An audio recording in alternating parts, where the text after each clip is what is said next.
مساء الخير على كل متابعين قناة ميكانيك الصعيد.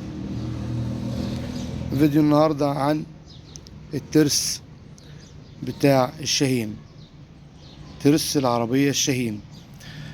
على فكرة لقيت بدل المشكلة كذا مشكلة بالنسبة لترس الفلام الجديد. ترس الفلام الجديد ايا كان النوع بتاعه ايه، بعد ما بيركب بيخلي المارش يفلت. تغير ترس 9 سنة، تغير ترس 11 سنة، غيرت الزهراية خالص بتاعت المارش، قدمت بوردة الترس، شلت الوردة عشان تأخر الترس. كل المحاولات أنا عملتها مع الكهربائي.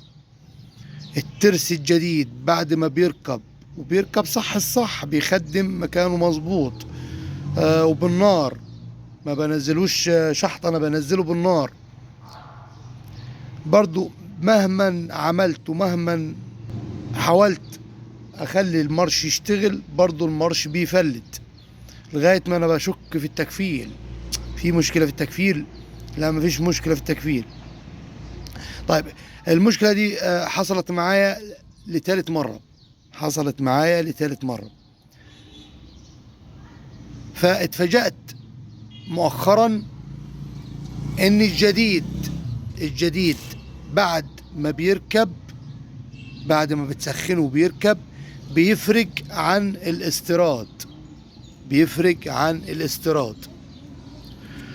الاستيراد من بره هنا في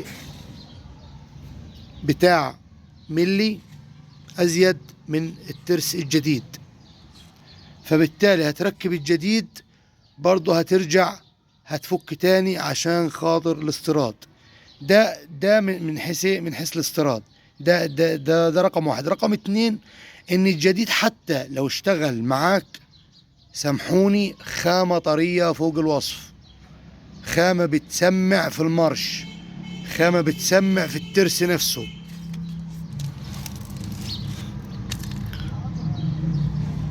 الترس نفسه بيسمع.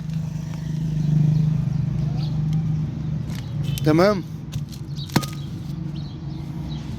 فانا حبيت انصحكم النصيحه دي عشان خاطر ما تقعوش في الدروب اللي انا وقعت فيه، لان انا وقعت فيه بدل المره 3، وفي ال3 مرات انا فكرت ان النوعيه نفسها بتاعت الترس وحشه، لدرجه ان انا جبت نوعيه عامله 1200 جنيه ترس، وبرضو نفس القصه. هي القصه في الترس في فرق في الدوران بره، فرق لا يذكر، فرق بتاع ملي، بس ده بيأثر معايا في المارش، بيأثر معايا في دوارة المارش.